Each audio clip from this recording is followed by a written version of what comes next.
Саламатсыздарбы? Эфирде кайрадан маанилүү маек. Бүгүн бизде конокто өлкө башчысынын кеңешчиси Султан Раев. Биз менен болуңуздар.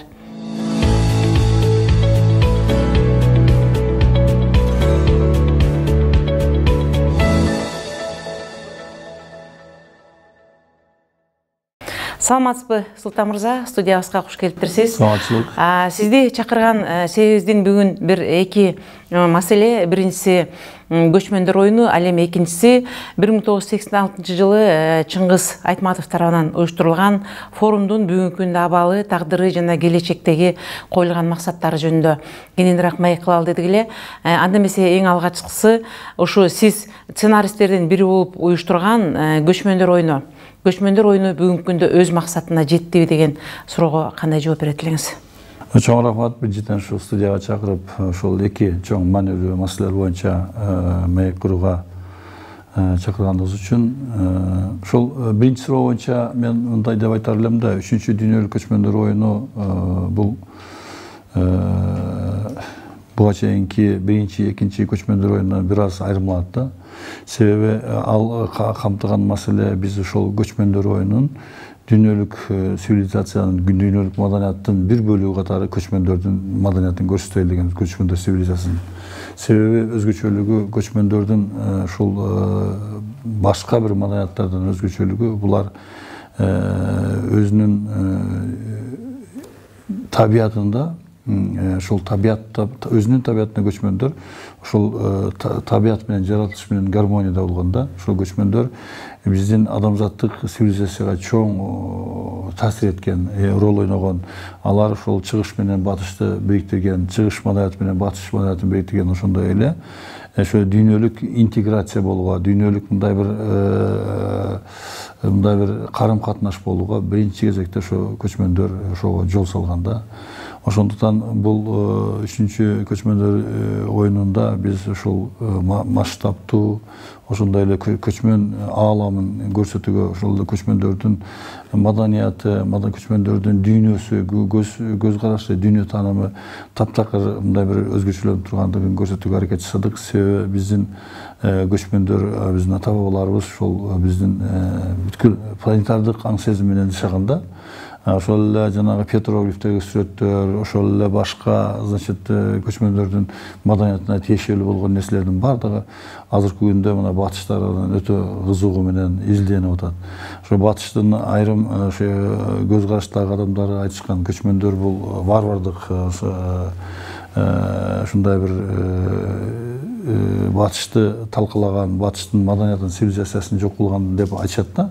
Бирок тескерисинче көчмөндөр ошол батыш маданиятын өнүгүшүнө дагы өзгөчө чоң салым кошкон. Ошондуктан эң башкы маселе биз ошол көчмөндөрдү ааламдык цивилизациялык өнүгүүнүн бир бөлүгү катары, ошо менен бир бүтүмдө, ошо менен бир гармонияда жашап келгендигин, ошондой эле дүйнөнүн түзүлүшүн өзгөртүүдө, дүйнө таанымын өзгөртүүдө биздин ата бабаларыбыз көчмөндөр чоң роль ойногондугун ошол жанагы 3-чү көчмөндөр оюнунун театралдык ачылышында көрсөтүүгө аракет жасалды. Менин оюмча ошол көрүүчүлөр дагы өтө мындай бир жакшы кабыл алды деген ойдомун да. Себеби мына прессаларды көрүп атасыздар, биздин Кыргызстан эмес, башка мына башка чет элдик прессаларда дагы, ошо басма сөздөрдө дагы көчмөндөр оюну жөнүндө өтө позитивдүү макалалар чыкты. Ошол эле New York Times'та дагы аябай мындай бир позитивдүү маанайдагы макала чыкты. Себеби көчмөндөр чындап айтканда биздин кыргыз элинин, ошол биздин маданиятыбыздын өзгөчө бир бренд болуп калса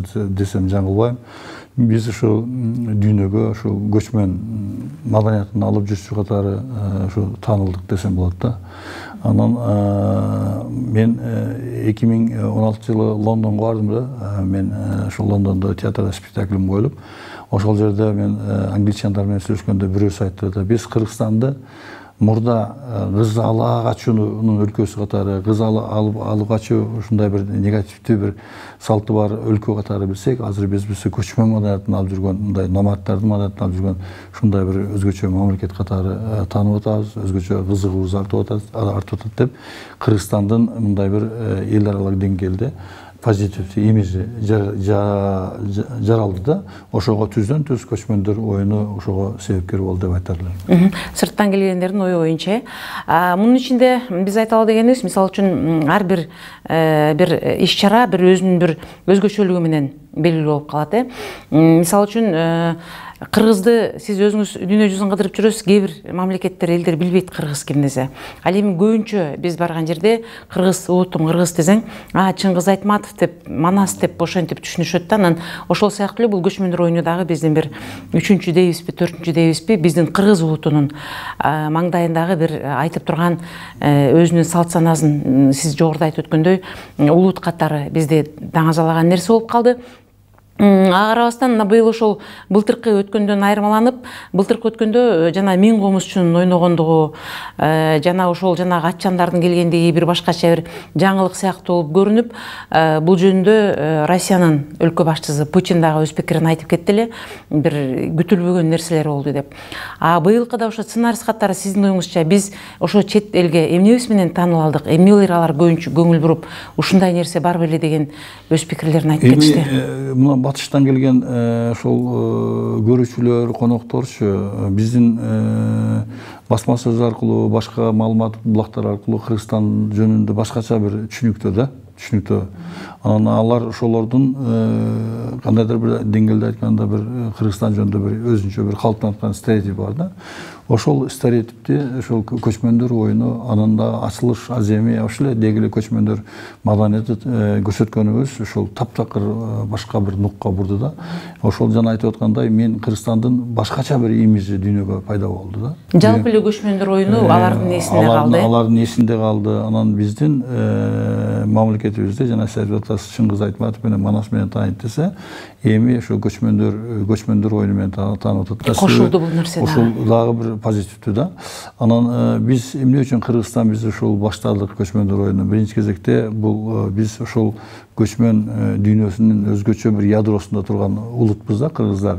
Анан ошондуктан биздин ушул оюнду баштоого биз кыргыз улутунун моралдык акысы бар эле деп айтарым да. Себеби бул биздин образыбыз катары көчмөндөр, биздин философиябыз катары, биздин дүйнө таанымыбыз аркылуу ушундай бир бийик деңгээлге жеткен өзгөчө бир мындай бир маданият болуп калды да. Ошондуктан бул көчмөндөр оюну азыр мына Турцияга өткөрдүк. Кудай буйруса анын сапары дагы мындай бир узарып, дүйнөлүк мааниге ээ болуп, ушул жанагы байыркы Олимпиада оюндарында эле Грециянын кандай ошо мекени десек, Кыргызстан ошол көчмөндөр маданиятынын, көчмөндөр оюнунун мекени катары тарыхта аты калды деп айтсам болот да.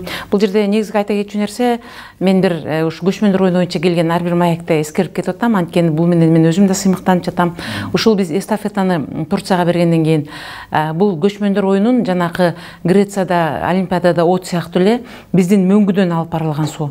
Ошол башаты болуп калат деген ойлор айтылып жатат. Биздин ошол мөңгүдөн сууну жеткирип Турцияга, алардын казанындагы сууга биздин суу тамчылаганда гана көчмөндөр оюну ачылат деген. Бул боюнча жеке пикириңиз?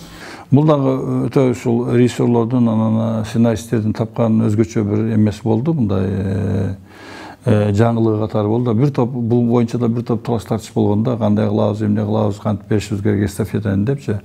Эми мөңгү деген чокуда, эң бийик чоку, андан өткөн бийик нерсе жок. Ошол мөңгүнүн чокусундагы мөңгүнүн суусунун таза суусунун берилиши бул биздин ошол биздин жан дүйнөбүздүн тазалыгы катары дагы эметсе болот да. Бул өзү мөңгү деген бул символ, өмүр, жашоо, мына бул бүткүл адамзат, жан жаныбар, табият ошол мөңгү менен жашайт да.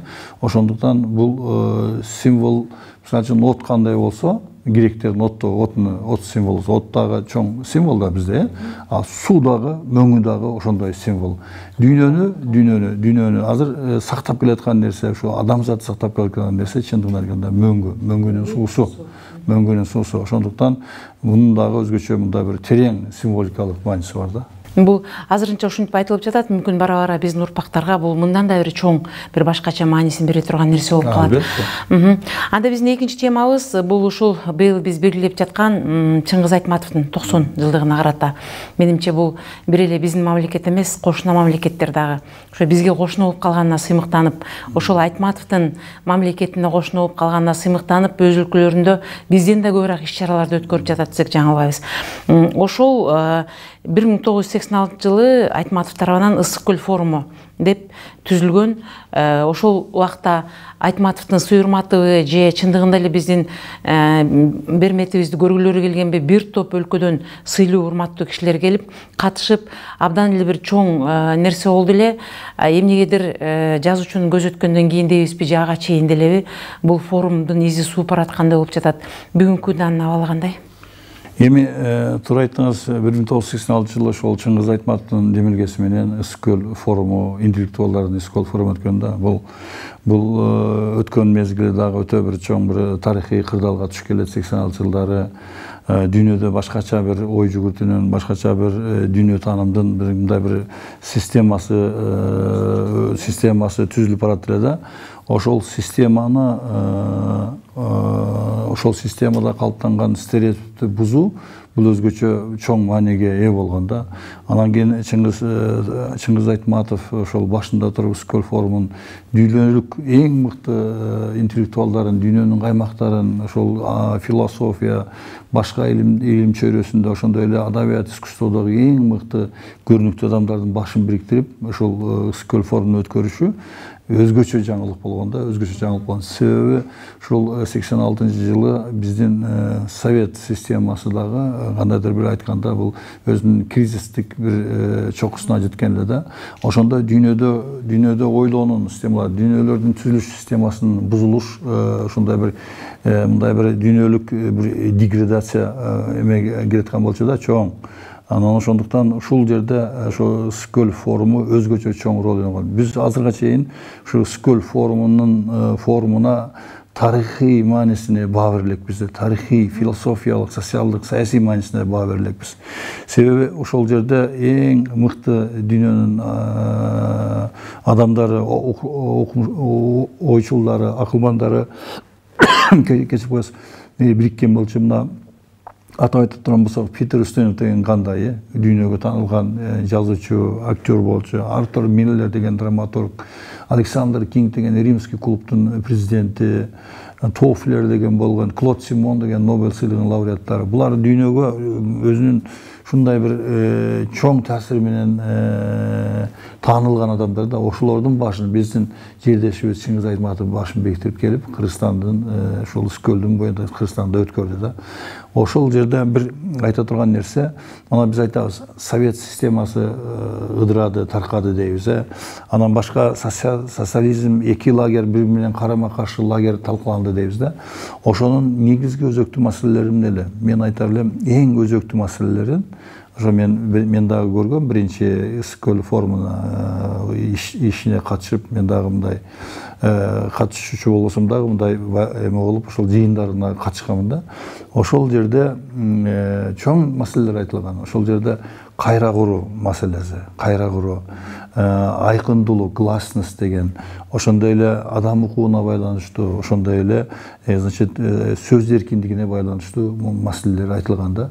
Ошондой эле мындай бир башкача бир жаңычылдыктын мындай бир системасы талап кылынып аткандыгын, ошондой эле дүйнө ошого муктаждыгы бар экендигин ушул Ысык көл форумуна катышкандар айтышкан да.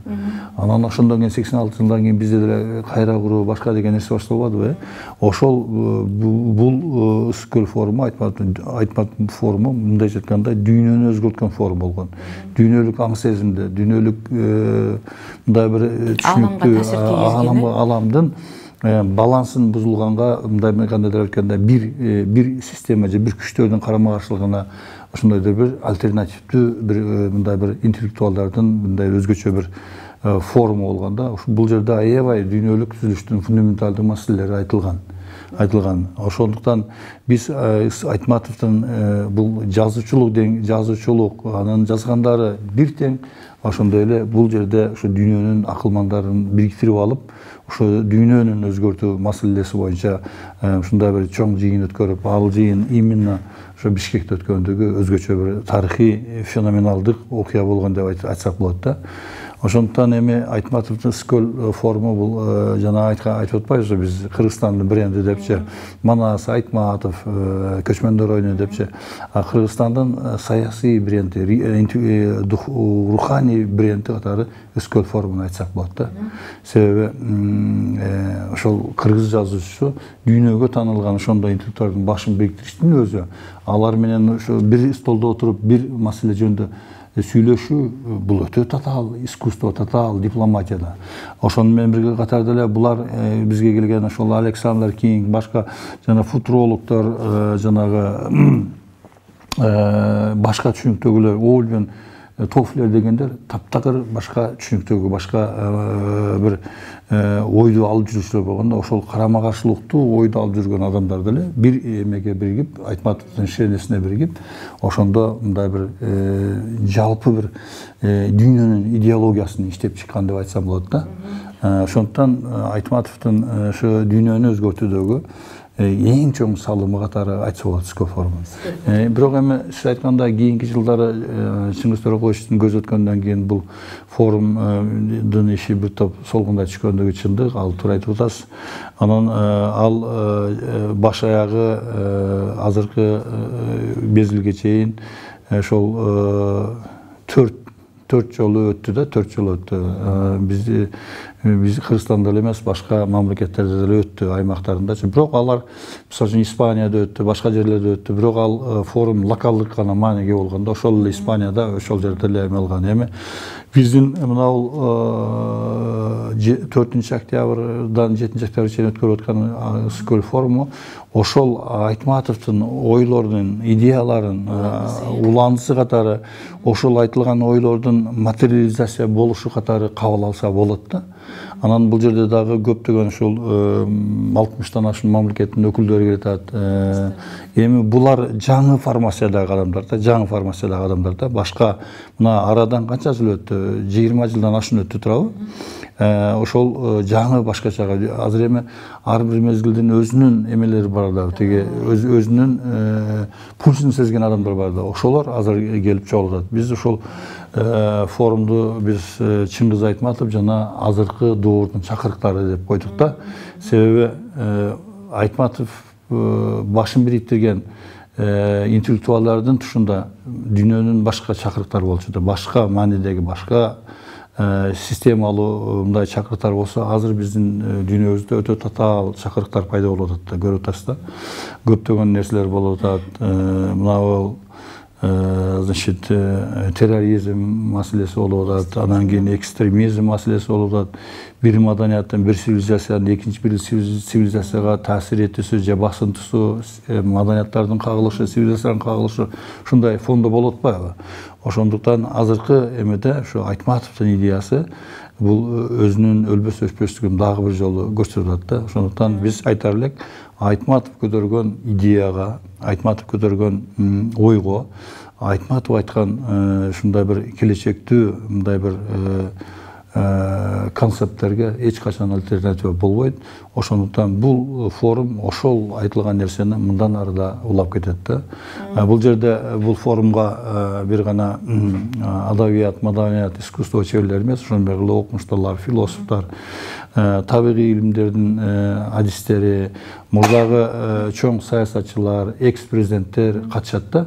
Менин оюмча, ушул Айтматов жана азыркы доордун чакырыктары деген темадагы форумда, ошонун алкагында дебаттарда, дискуссияларда дагы бир топ мындай бир жаңы ойлор айтылат деп.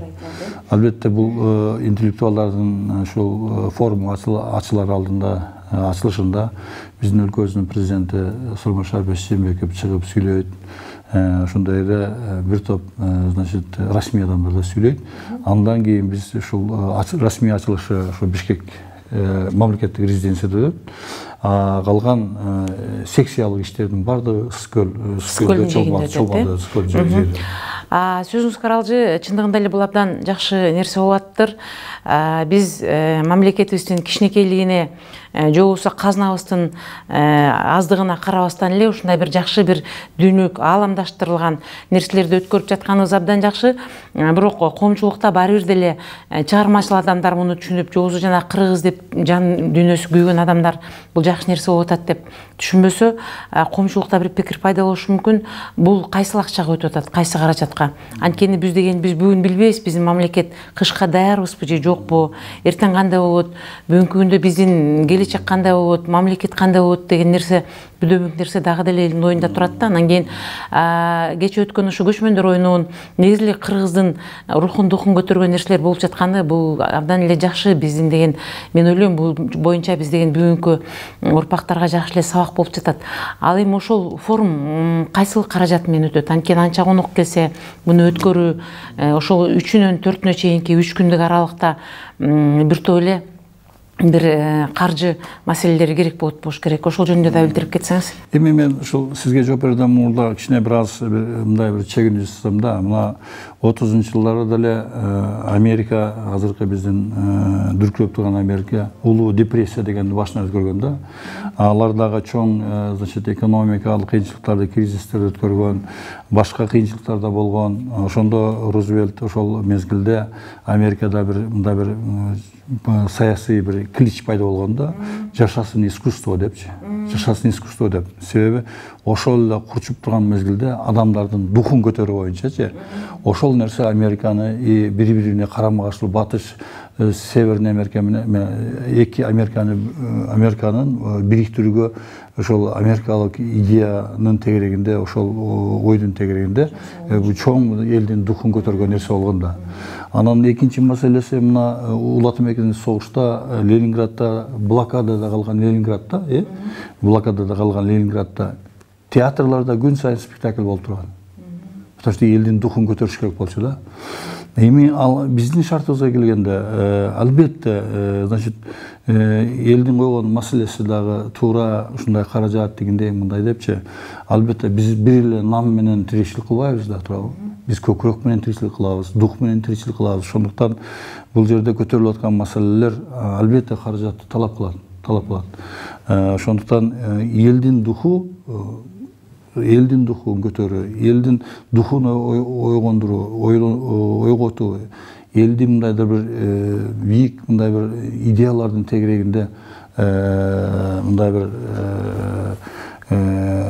ички дүйнөсүн мындай бир жандандыруу албетте любой каражаттан жогору турат да. Эми каражат дегенде албетте каражат азыр эми биз азыр ошентип отуруп, каражат деп отуруп биз көкүрөгүбүз көрбөй калса, биз аны эч качан оңой менен ойто албайбыз да. Ошондуктан андай кризистерде болуп атат, мындай болуп атат. Бирок эми ар бир мамлекет өзүнүн эмесинде ар кандай жолдорду басып өткөн да, басып өткөн. Ошондуктан менин оюмча ушул Кыргызстанды дүйнө тааныгандын өзү дагы көп нерсеге дарбазасын ачып берет да. Бул биринчи кезекте дүйнө Кыргызстанды тааныды. Тааныгандан кийин сөзсүз инвестиция, башка маселелерде келет. Дүйнөлүк мындай бир Кыргызстан жөнүндө ушундай бир ой пикир, көз караш пайда болот да. Ошондон биз ушул жакшы жагына көбүрөөк басым жасашыбыз керек деп ойлойм да. Албетте кыйынчылык бар, проблема бар. Бирок аны биз ошону жеңе билишибиз керек. Жеңе билиштин бир жолу ал биринчи кезекте көкүрөккө байланышкан да. Анан эми Чыңгыз Айтматов эми биздин айтып атабыз го, биздин руханий өзгөчө бир чокубуз, руханий биздин ушундай бийиктигибиз да. Биз бир гана Кыргызстандын маселесин ойлоп жаткан жокпуз. Азыркы дүйнөлүк драмада, дүйнөлүк театрда болуп аткан маселелерге биздин кандайдыр бир айтканда жообуз катарында болот да. Себеби Кыргызстан бардык маданияттардын кайчылашында, бардык маданияттын мындай бир карым-катнашында турган мамлекет катары бул ушундай эмени бириктирип аткандыгы мына Айтматов Айтматов баштап кеткен ишти, улуу ишти мындан урап кетти, албетте биздин ыйык барыбыз катары болуш керек да. Эми мен айтсам тиги ошол Скөл форумун өткөрүүдө бюджеттен көп деле акча кетпейт. Бир топ значит башка фонддор да колдоп атат.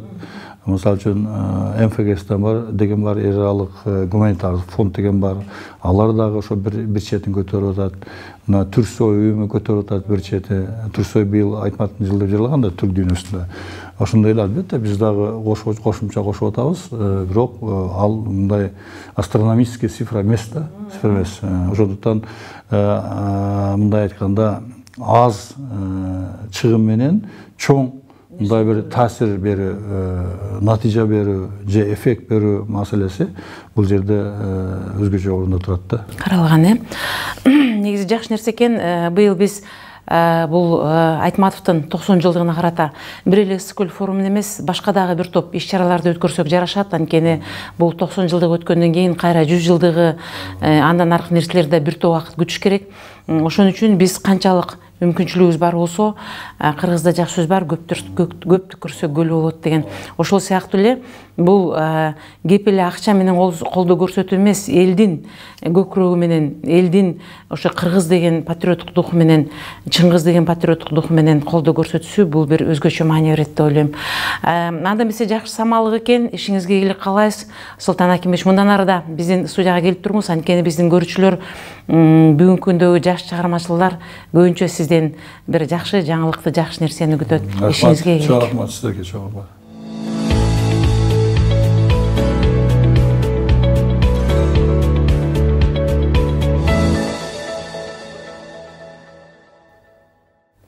Ушуну менен маанилүү маегибиз соңуна чыкты. Сиздерге бүгүн өлкө башчысынын кеңешчиси Султан Раев келип маек куруп берди.